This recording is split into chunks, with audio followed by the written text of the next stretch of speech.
नमस्कार दोस्तों, ट्रिकी गुरु अमित गुप्ता के YouTube चैनल में आज आपका फिर से स्वागत है। दोस्तों, आज के इस वीडियो में हम आपके लिए फिर से लेकर आ गए हैं यूपीएससी 2017 की ऑनलाइन परीक्षा में पूछे गए रीजनिंग के टॉप 10 ऐसे प्रश्न जिन्हें हम सॉल्व करेंगे बिल्कुल ट्रिकी अप्रोच के साथ। और यह इस सीरीज का 22वां वीडियो है। इससे पहले 21 वीडियो पहले से ही जारी हो चुके हैं, चाहे तो आप प्लेलिस्ट जाकर चेक कर सकते हैं। तो देखिए, यह है पहला प्रश्न। इसमें बताना है कि ये जो बिंदुओं वाला जो भाग है ये कॉमन किस आकृति में ये देखा जा सकता है। तो एक बिंदु ऐसा है जो केवल देखिए त्रिभुज के अंतर्गत है। ये वाला जो बिंदु है वो केवल कहां है, तो केवल त्रिभुज में है। और दूसरा वाला जो ये बिंदु है, ये पहला बिंदु है जो केवल त्रिभुज में है, और दूसरा ये जो बिंदु है ये त्रिभुज में भी है, यानी इस वाले त्रिभुज में है और इस वाले त्रिभुज में है। यानी कि दूसरा वाला जो बिंदु है इस वाले भी समलंब इस त्रिभुज में भी है और इस त्रिभुज, ये दोनों ही त्रिभुज में कॉमन वाले जगह पे है। तो ऐसा किस में दर्शाया जा सकता है? देखिए, इसमें इस वाले त्रिभुज में तो ये कॉमन दर्शा दिया गया, लेकिन ऐसा कोई जगह नहीं है। पहला वाला तो दर्शा सकते हैं वे, लेकिन ऐसा कोई नहीं है जो इस वाले त्रिभुज और इस वाले दोनों त्रिभुज के लिए कॉमन जगह हो, क्योंकि ये वृत्त के लिए भी कॉमन जगह हो जा रहा है, इसलिए भी आंसर हमारा नहीं होगा। इसमें देखते हैं तो यहां पर ये एक स्वतंत्र जगह पे ये पहला वाला बिंदु होगा। ये वाला देखेंगे तो ये कॉमन जगह ऐसा कोई नहीं है जो दोनों त्रिभुज में। अगर यहां पे हम लोग काला करें, गोला करें, तो ये वृत्त भी इसमें सम्मिलित हो जा रहा है, तो ये भी हमारा आंसर नहीं होगा। अगर इसमें देखें तो एक बिंदु पहला वाला शर्त ये वाला पूरा यहां पे हो जाएगा या यहां पर हो जाएगा, कहीं भी हो जाएगा। और दूसरा जो है यहां पे हम लोग काला कर देंगे तो इस वाले त्रिभुज में भी है, इस वाले त्रिभुज में है और वृत्त से बाहर भी है, तो यही हमारा आंसर हो जाएगा। इसमें भी ऐसी कोई जगह नहीं है। यहां पे करेंगे और यहां पे करेंगे तो वृत्त भी आ जाएगा, यहां पर करेंगे तो ये केवल एक ही त्रिभुज में रहेगा, यानी दोनों त्रिभुज में कॉमन कोई जगह यहां पर भी नहीं मिल रहा, यानी हमारा आंसर कुल मिला के सी है। अगला प्रश्न है जो रक्त संबंध का है। तो देखिए, इसे हम लोग चित्र बनाते हैं। इसका W जो है वो T का भाई है। W जो है भाई है, भाई अपनी ही पीढ़ी में, इसलिए अगल बगल बनाते हैं। और किसका? तो T का। जिसकी का मतलब जिसकी का मतलब ठीक पहले जाइए जो नाम मिले, या कह सकते जिसकी का मतलब पहला दूसरा करता है, दूसरा नाम जिसकी का मतलब, यानी हो गया यहां पर टी का केवल एक बहन है, टी की केवल एक बहन है, एन बहन है, इसलिए माइनस लिख दे। यानी तब इसकी भी ये बहन है और इसकी भी बहन है, और एक ही बहन है, यानी कि ये जो है वो क्या है? भाई है, ये भी पता चल गया। एन का जो है W की बेटी से क्या संबंध है? एन का जिस नाम के आगे का लिखा रहता है उसी को बताना होता है कि कौन है, किससे? तो W की बेटी से क्या संबंध है, यानी कि W की बेटी जो है इसको क्या कहेगी? तो ये इसके पिता हैं, और पिता की ये बहन है, तो पिता की बहन को हम लोग कहते हैं बुआ, इसलिए हमारा आंसर हो जाता है ए। आंसर हो गया।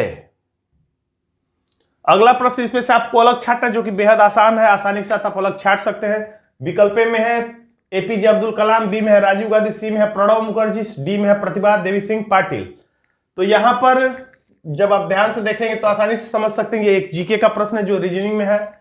ये राष्ट्रपति रह चुके हैं, प्रणब मुखर्जी भी और प्रतिभा देवी सिंह पाटिल भी राष्ट्रपति रह चुकी हैं। ये पहली महिला राष्ट्रपति हैं, लेकिन राजीव गांधी केवल प्रधानमंत्री रहे, राष्ट्रपति नहीं रहे, इसलिए हमारा आंसर हो जाता है विकल्प बी। अब इस प्रश्न को आप वीडियो को रोक दीजिए और रफ पे पेन से लगाने की खुद कोशिश करिए। जब आप लगा ले तब जाके इस वीडियो को आगे आप देखिए, तो आप ज्यादा इसका फायदा ले पाएंगे। तो चलिए हम लोग इसको लगाना सॉल्व करना शुरू करते हैं। QRSTU विभिन्न लंबाइयों के 5 व्यक्ति हैं, ये केवल 5। Q लंबा है U से। तो देखिए, ऐसे प्रश्नों में उस लाइन को अगर आपको लगाने में कोई दिक्कत नहीं तब तो लगाते जाइए। अगर लगाने में प्रश्न को थोड़ी सी दिक्कत आ रही है तो आप कुछ नियमों का पालन करिए, जैसे कि जो एकदम स्पष्ट तथ्य है जिसको बदला नहीं जा सकता है अपने स्थान से, उसको सबसे पहले आप बनाइए। जैसे अगर इसमें देखा जाए एकदम स्पष्ट तथ्य क्या है, तो Q U से लंबा है, तो कितना लंबा है ये हमें पता नहीं चल रहा है। S नाटा है R से और सबसे नाटा नहीं है, सबसे नाटा ये स्पष्ट कर सकते हैं। एस नाटा तो है आर से, लेकिन सबसे नाटा नहीं है। यानी अगर कहेंगे 5 लोग हैं तो 1 2 3 या लाइन ना भी खींचे हम लोग फिलहाल में, तो सबसे नाटा नहीं है। यानी कि मतलब एस एकदम यहां पर तो बिल्कुल नहीं रहेगा, क्योंकि सबसे नाटा नहीं, ये भी एकदम स्पष्ट लाइन है, यहां पर नहीं रहेगा और कहीं रह सकता है। और उसमें टी जो है दूसरा सबसे नाटा है, ये भी एकदम स्पष्ट लाइन है। टी जो है दूसरा सबसे नाटा है। दूसरा सबसे छोटा व्यक्ति क्या है, यानी ये पहला सबसे छोटा व्यक्ति और ये है दूसरा सबसे छोटा व्यक्ति और यही है टी। तो ये इस स्थान से नहीं बदल सकता। और ये भी पता चल गया कि इन दोनों के बीच में गोले में घेर दिया, यानी कि इन दोनों के बीच में अब कोई लाइन नहीं खींची जा सकती है, नहीं तो ये टी जो है तीसरा बन जाएगा। टी दूसरा नाटा व्यक्ति है तो बीच में कोई लाइन नहीं खींचेंगे ताकि ये टी तीसरा न बन जाए, और एस नीचे नहीं रहेगा। अब हम लोग ऊपर चलते हैं। कह रहा है कि क्यू लंबा है यू से। क्यू जो लंबा है यू से तो नहीं जुड़ रहा है, क्योंकि इसमें ना क्यू है ना यू है। तो आगे हम लोग देखते हैं एस आर से। एस नाटा है आर से, इसमें भी नहीं जुड़ रहा है, लेकिन सबसे नाटा नहीं। आर लंबा है टी से, तो ये जुड़ जा रहा है। आर लंबा है टी से, यानी कि आर जो है इससे कहीं ना कहीं ऊपर ही रहेगा। आर जो है इससे कहीं ना कहीं ऊपर ही रहेगा। कितना ऊपर रहेगा नहीं पता है। आर लंबा है टी से, लेकिन आर लंबा है टी से लेकिन नाटा है क्यू से। आर लंबा है टी से लेकिन नाटा है क्यू से, यानी कहीं ना कहीं क्यू से नीचे ही रहेगा और टी से ऊपर ही रहेगा। तो कितने लोग, 1 2 3 4, एक लोग और बाकी है। अब इसको हम लोग जोड़ सकते हैं। क्यू लंबा है यू से, तो क्यू लंबा है यू से, यानी कि यू इससे कहीं ना कहीं नीचे ही रहेगा। ये पांचों लोग अब इससे ज्यादा नहीं है। तो देखिए टी से ऊपर आर है, टी से ऊपर आर है, यानी कि टी तो अपने जगह पे फिक्स है, और टी से ऊपर आर है और क्यू से नीचे आर है। तो इतना कंफर्म है कि टी से ऊपर आर है तो आर जो है टी से नीचे आ नहीं सकता है, क्योंकि टी से नीचे आ नहीं सकता क्योंकि टी से ऊपर है। यानी कि आर भी जो है वो फिक्स है कि टी से ऊपर ही रहेगा। यानी हमको पता करना है कि यहां पर कौन आएगा, क्योंकि एस तो यहां आएगा नहीं, तो एस जाएगा कहां। तो देखिए टी से ऊपर आर है तो आर कभी भी टी से नीचे नहीं आ सकता है। और आर से देखिए क्यू से नीचे यू है, क्यू से नीचे यू है। अब कितना नीचे है ये हमें नहीं पता, बस इतना पता है कि क्यू से नीचे यू है। कितना नीचे है कभी पता नहीं है। और क्यू और आर से ऊपर क्यू है। टी से ऊपर आर है इसलिए आर नीचे नहीं आ सकता है, और आर से ऊपर क्यू है इसलिए क्यू भी नीचे नहीं आ सकता है। तो और एस नीचे रहेगा नहीं, तो अब एक ही बचा है नीचे रहने के लिए यू, यानी यू रहेगा यहां पर इस जगह पे, यू यहीं रहेगा। अभी भी क्यू, यू जो है क्यू से नीचे है।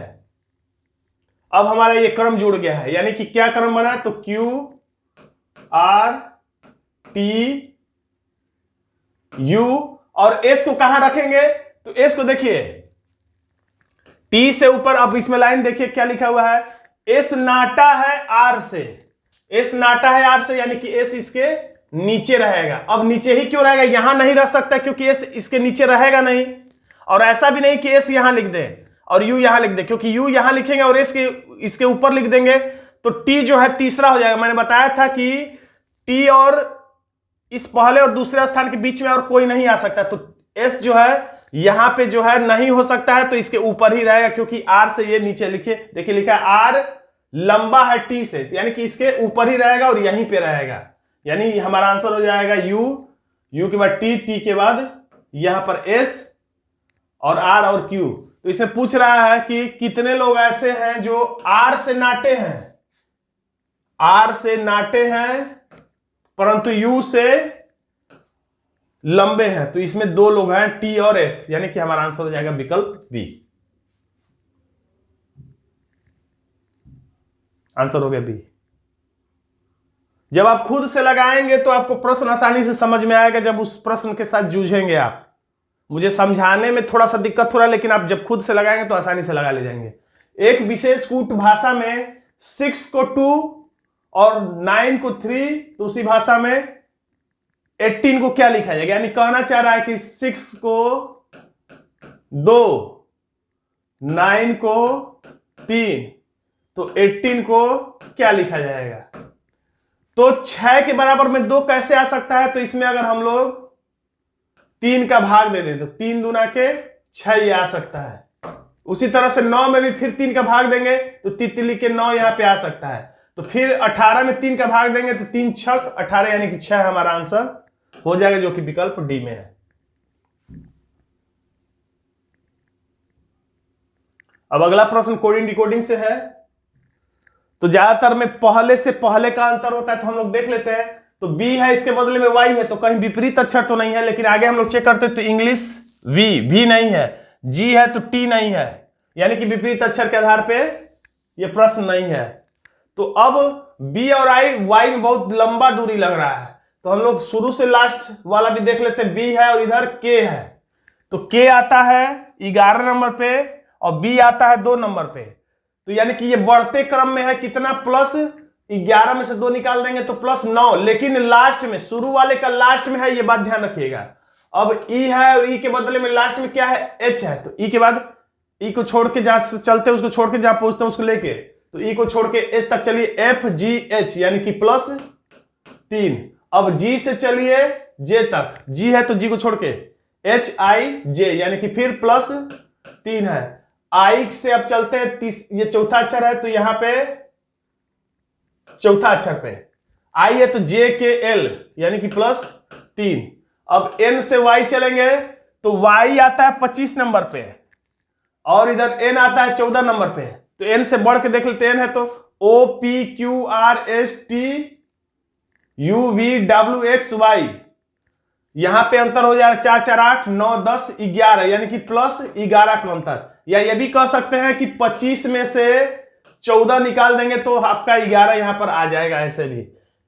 तो इतना सब कुछ नहीं करना पड़ेगा, 2 ही 3 निकालने से कभी कभी आंसर आ जाता है। तो यहां पर जेड में से जेड में कितना जोड़ना है? तो 9, लेकिन लास्ट में तो जेड में 9 जोड़ेंगे तो A B C D E F G H I, या 9वां अक्षर आई होता भी है, लेकिन लास्ट में याद रखिएगा लास्ट में ये आना चाहिए। तो लास्ट में किस में है? तो इन दोनों में ही है, इन दोनों के लास्ट में आई नहीं, इसलिए कट गया। अब कितना जोड़ना है? 3, किसमें? तो ओ में, तो ओ में 3 पी क्यू आर, लेकिन लास्ट में आर किस में है? दोनों विकल्पों में, तो इसमें ही है। केवल हमारा आंसर अब मिल चुका है, लेकिन आप चाहें तो पूरा आंसर, क्योंकि ये परीक्षा हाल नहीं है इसलिए मैं पूरा ही आंसर देख ले रहा हूं। अब एन में कितना जुड़ेगा? तो 3, एन है तो ओ पी क्यू। अब ए में कितना जुड़ेगा? तो फिर 3, ए है तो बी सी डी।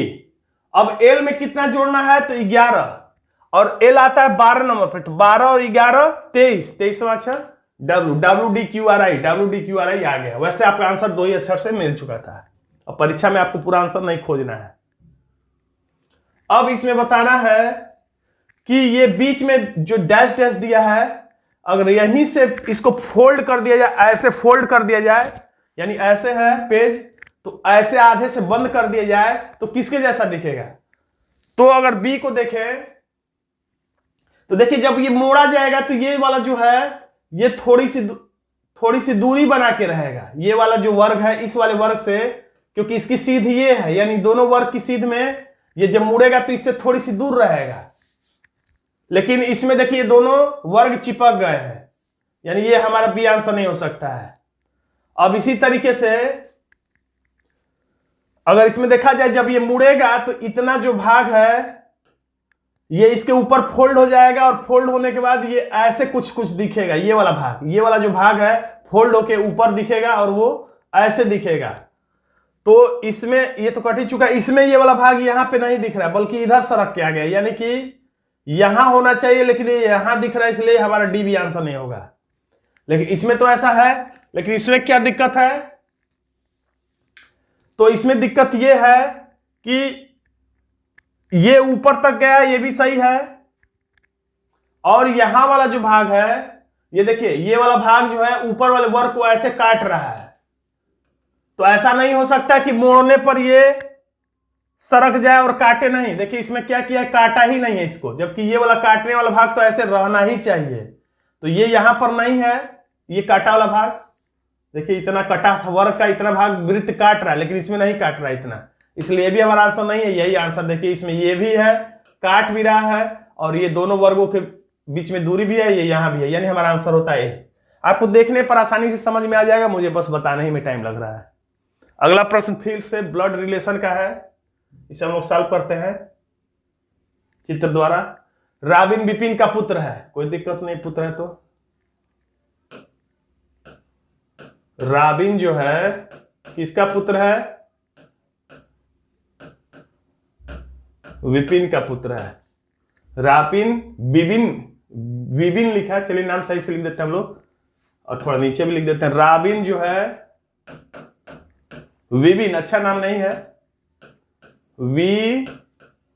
विबिन का पुत्र है, पुत्र है इसलिए प्लस लिख लिए, नाम से भी खैर पता चल रहा है। रोसल रॉबिन की बेटी है, ये खैर नाम से नहीं पता चल रहा है। रासेल क्या है? बेटी है, किसकी? रॉबिन की। रासेल जो है बेटी है, इसलिए माइनस लिख दिया, और बेटी है तो एक पीढ़ी नीचे कर दी, किससे? रॉबिन से। युवा जो है रोसेल की मां है, रोसेल की मां है, यानी एक पीढ़ी ऊपर है, माइनस है, कौन? तो युवा जो है रासेल की मां है, ये रासेल के मां है, ये रासेल के पिता है, यानी ये दोनों आपस में पति पत्नी वाला संबंध हम लोग ऐसे दर्शाते तो ऐसे दर्शा दिए। डोनाल्ड रासेल का भाई है, डोनाल्ड जो है इधर बना देते हैं हम लोग, डोनाल्ड रासेल का भाई है, प्लस लिख देते हैं, भाई अगल बगल लिखा जाता है इसलिए हमने अपने ही पीढ़ी में अगल बगल लिख दिया। अब पूछा है डोनाल्ड का, यानी कि कुल मिला के ये डोनाल्ड का, यानी कि डोनाल्ड कौन है, किसके हिसाब से? बिबिन के हिसाब से, यानी इसके हिसाब से, तो ये इसका पुत्र है, और इस पुत्र की ये पुत्री है, और ये इसका भाई है, यानी कि ये इसकी पुत्री है और ये इसका भाई है, यानी ये भी इसका पुत्र ही है, यानी ये जो पति पत्नी है, माता पिता है, उनका ये भी बच्चा है, ये भी ये लड़की है, और ये इसका लड़का है, यानी कुल मिला के बिबिन का ये पुत्र है, और पुत्र का पुत्र क्या होता है? तो पोता होता है, इसलिए हमारा आंसर हो जाता है ए।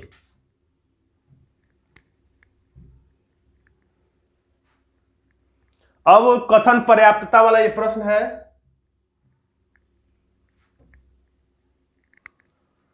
तो कह रहा है कि ई के संदर्भ में, प्रश्न क्या है? ई के संदर्भ में ए किस दिशा में है, यानी ई से खड़े होकर देखने पर ए जो है वो किस दिशा में है? पूरब में है, पश्चिम में? चित्र मैंने इधर पूरब में बनाया, लेकिन ये ऐसे भी हो सकता है, ए से खड़े होकर, ई से खड़े होकर देखने पर ए किस दिशा में है, या ई इसके नीचे भी हो सकता है, या किधर भी हो सकता है, मैंने बस समझाने के लिए ऐसे लिख दिया, ये मत समझिएगा कि पूरब में ही है।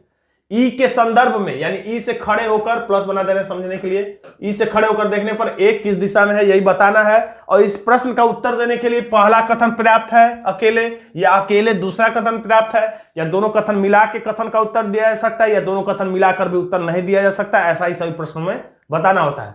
तो पहला वाला पहले हम लोग बना के चेक करते हैं। सी जो है ई से उत्तर पश्चिम में है, तो हम लोग अंदाज से बना लेते, ई से ये उत्तर है, ये पश्चिम है, यानी कि सी जो है ई से उत्तर पश्चिम हो गया। डी सी के पूर्व में है, डी जो है सी से पूरब में है, तो ये यहीं पे नहीं, यहां भी हो सकता था डी, यहां भी हो सकता था डी, कंफर्म नहीं है।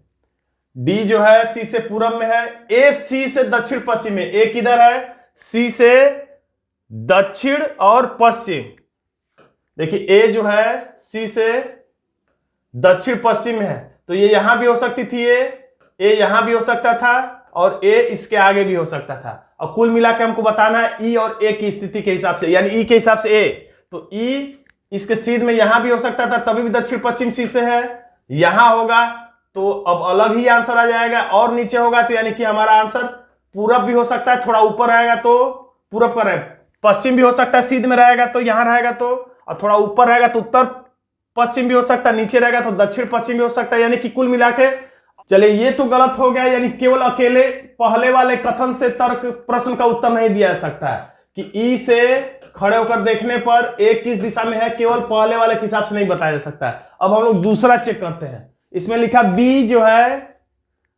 जो है ई से पश्चिम में है, ए जो है सी से दक्षिण पश्चिम में, ए जो है सी से दक्षिण पश्चिम में, ये लाइन नहीं जुड़ रही, इसको हम लोग कुछ देर के लिए छोड़ देते हैं। अब कर रहा है डी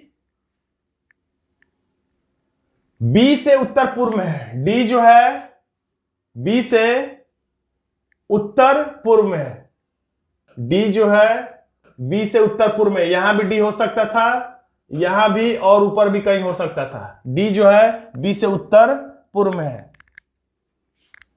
अब आगे के लिए ये वाली लाइन याद रखिएगा, अभी छूटा हुआ है, यह वाली। ए बी से पश्चिम में है, ए जो है बी से पश्चिम में, ये कंफर्म लाइन है, ए बी से पश्चिम में है यानी एकदम सीध में है। अब ऊपर वाली लाइन हम लोग चाहे तो जोड़ सकते हैं, चाहे तो छोड़ सकते हैं। ए सी से दक्षिण पश्चिम में, ए जो है सी से दक्षिण और पश्चिम में है, यानी कि सी से, देखिए ये दक्षिण है, ये पश्चिम है, यानी सी से दक्षिण पश्चिम, यानी सी चाहे तो और ऊपर और ऊपर और ऊपर हो सकता है, लेकिन ए चाहे तो नीचे नहीं हो सकता, क्योंकि इसे बी के पश्चिम में कहा गया। यहां पे ए बी से पश्चिम में है, देखिए यहां पे यही मेन लाइन है, यहां पे कहा जा रहा है ए जो है बी से पश्चिम में है, और इससे पहले क्या कहा गया है बी और ई के बारे में, ये लाइन और ये लाइन, बस दो लाइन आपको पढ़ना है। बी जो है ई से पश्चिम में, यहां पे कहा गया बी जो है ई से पश्चिम में, दो बस लाइन महत्वपूर्ण है, बी जो है ई से पश्चिम में है और ए जो है बी से पश्चिम में है। बस इतने ही लाइन से क्लियर हो गया कि हम आराम से बता सकते हैं ई के हिसाब से ए किस दिशा में है। ई के हिसाब से ए जो है कंफर्म है कि वो पश्चिम में ही होगा, यानी कंफर्म है, यानी कि केवल दूसरा वाला तर्क कथन आराम से प्रश्न का उत्तर देने के लिए पर्याप्त है, यानी हमारा आंसर हो जाएगा विकल्प बी, जिसमें लिखा है केवल कथन दो के तथ्य ही प्रश्न का उत्तर देने के लिए पर्याप्त है। अब देखिए चिड़ियाघर वाला प्रश्न। एक व्यक्ति किसी चिड़ियाघर में गया, उसने अपने चारों ओर पिंजरे, चारों ओर पिंजरे में चार जानवर, चारों ओर पिंजरे में चार ओर है और चारों ओर जानवरों को देखा। उसके सामने एक बंदर है, तो उसके सामने वो किस दिशा में, ये हमें नहीं पता चल रहा है, पूरब देख रहा है कि पश्चिम देख रहा है कि उत्तर की दक्षिण, लेकिन हाँ उसके सामने ही एक बंदर है, उस व्यक्ति के पीछे बाघ है, शेर और हाथी क्रमशः उसके बाईं और दाईं ओर है। अगर व्यक्ति का मुंह सूर्योदय की तरफ है, तो ये जो है लाइन स्पष्ट तथ्य है, तो जो स्पष्ट तथ्य रहे अगर उसे ही आप पहले लिख देंगे तो आपको दिक्कत नहीं होगी। तो ये लाइन स्पष्ट है कि वो सूर्योदय की दिशा, सूर्योदय किधर होता है तो पूर्व की ओर, यानी उसका चेहरा जो है वो ऐसे है, जो व्यक्ति है जो उसका चेहरा जो है इस तीर की तरफ है, पूरब सूरज की तरफ है। अब हम लोग प्रश्न आराम से सॉल्व कर सकते हैं। चार जो है उस व्यक्ति के उसके सामने एक बंदर है, तो सामने यहां पे हम लोग लिख देते हैं बंदर, इसके सामने बंदर है। उस व्यक्ति के पीछे बाघ है, तो इस व्यक्ति के पीछे हम लोग लिख देते हैं बाघ। उसके शेर और हाथी क्रमशः उसके बाईं और दाईं ओर है, यानी कि शेर जो पहला है वो बाईं ओर और हाथी जो दूसरा है वो दाईं ओर, यानी कि ऐसे खड़ा है व्यक्ति, देखिए इस साइड में, तो बाएं साइड में क्या है शेर, तो बाएं साइड यानी ऊपर, यहां पे हो गया शेर और हाथी जो है वो दाईं ओर, यानी कि इसके नीचे और हाथी हो जाएगा। तो प्रश्न क्या पूछा जा रहा है, तो बाघ के संदर्भ में जिस नाम के आगे संदर्भ से लिखा रहा है वहीं पे प्लस का चिन्ह बना के देखना चाहिए। बाघ के संदर्भ, बाघ यहां पर है तो यहीं पे प्लस का चिन्ह बना के हमें देखना है। तो बाघ के संदर्भ में शेर किस दिशा में है, तो शेर जो है ये उत्तर है और ये पूरब है, यानी उत्तर पूरब के बीच में है, यानी कि हमारा आंसर आ जाएगा उत्तर पूर्व, हमारा आंसर हो जाता है डी।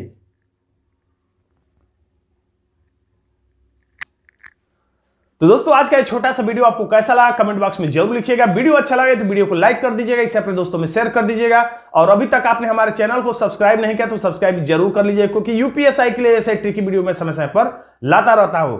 धन्यवाद दोस्तों।